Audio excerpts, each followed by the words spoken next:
Apologizing. First of all, how good are we at role modeling that to our children? So the role modeling aspect is one thing.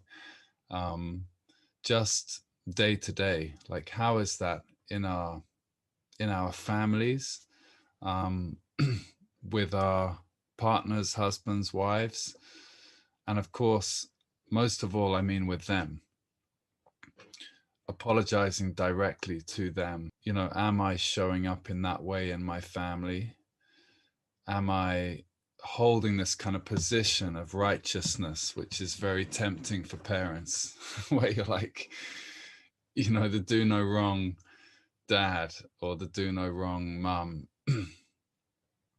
And that in some ways you have to uphold this version of yourself, this version of ourselves, in all kinds of ways, where we think we have to be strong, right, you know, all these things, many other things, yeah, powerful, knowledgeable, you know, many different things that we have to know all the time. We've just got to like have it down in all kinds of ways.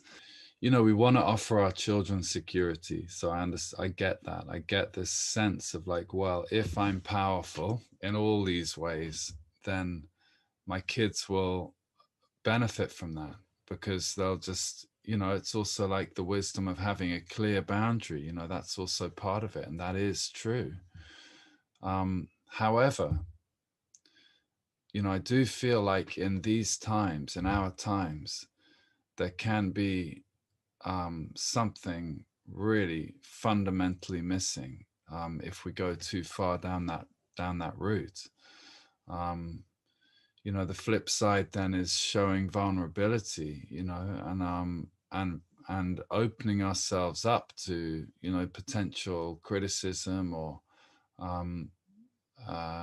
yeah, just opening ourselves up. And this topic of apologizing is one of the big ones for that, you know, to really be humble enough to show up in any relationship, but definitely in our family relationships, especially in our family relationships. I think that's where we can most avoid this and get into habits where we just don't do that. We don't make amends. We don't take that time to say, you know, to create that circumstance where we can apologize in any way or make amends.